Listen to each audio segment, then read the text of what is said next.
Hello and welcome to this video where I wanted to address a common misconception when it comes to oil and gas extraction. So a lot of people think that the oil and gas exists underground in these large caverns where basically there's like a swimming pool which is filled with either oil or gas or a mix, and that when you produce that oil and gas, this whole kind of large swimming pool space is now empty and you sucked up the oil and gas. And so on the face of that, that's incorrect. That's not how that works. Uh, but when you go into the details and on the microscopic level, it's actually accurate. But if you look at like kind of what a typical traditional oil and gas reservoir looks like, you'll have this cap rock on top, which is sealing. It's a low permeability rock formation, which prevents the oil and gas from migrating upwards.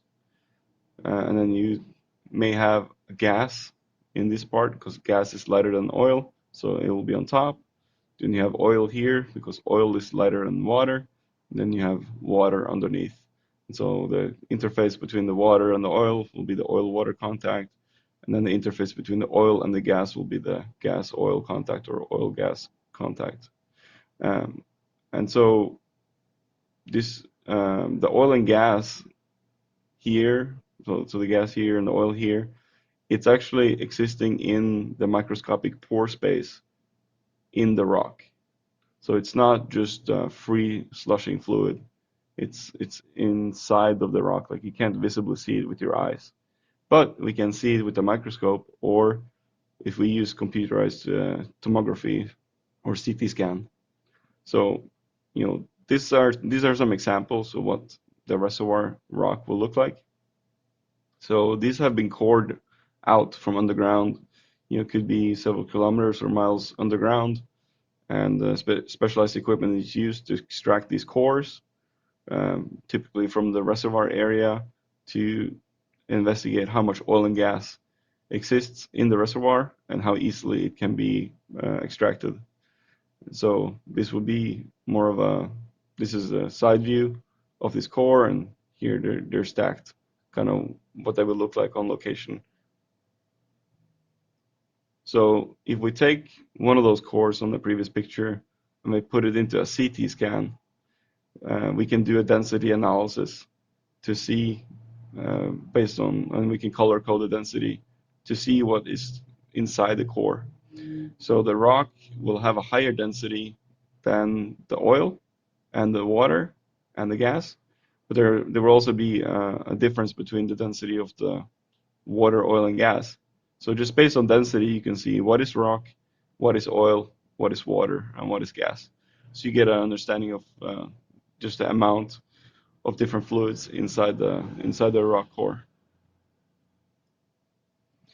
So this is another CT scan with a computer model, which basically illustrates the internal pore network on a microscopic level inside the rock. Like when we look at the rock, like let me go back here. When we look at this rock, to the eye, it doesn't look like there could be fluid, oil, water, gas inside here, and it doesn't look like oil, water, or gas could flow through this rock. And that's basically true at atmospheric level when it's just one atmosphere. And the pressure and temperatures that we interact with in our daily lives, that's correct. But we're talking about these samples being kilometers or miles underground at elevated temperature and pressure. So there's a lot of force, and there's density differences that drives different fluids into the pore space inside these rocks.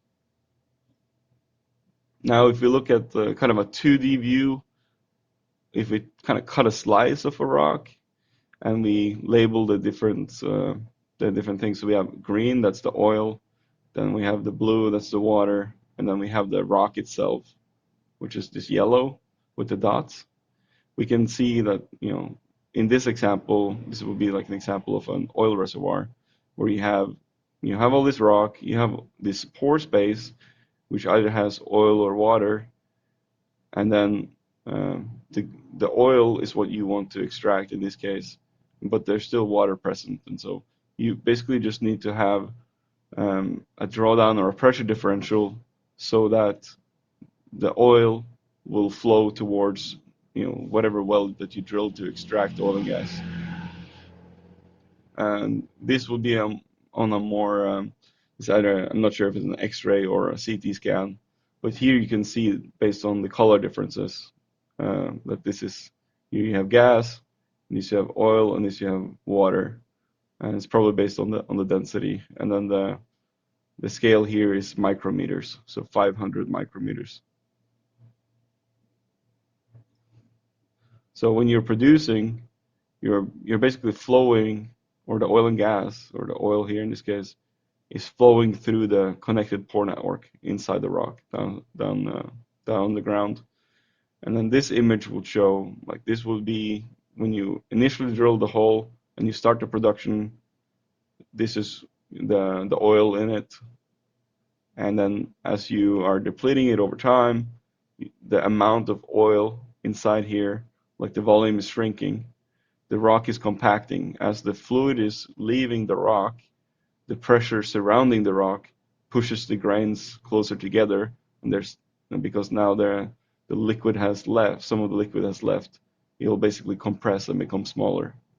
So it's compacting. Basically, the reservoir is compacting. And then as you're going towards you're depleting more, it becomes on a moderate depletion. And then in the end, you have advanced depletion where you don't have any oil flow anymore. The only oil that's left here is basically trapped, connected to the pores. And there's no oil that can flow anymore out of this rock. There is oil in the rock still, it just can't flow out of the rock anymore. So this is really only what I wanted to talk about in this video. Just, you don't have a swimming pool of oil and gas kilometers or miles underground. It's inside of the rock, inside of the pore space.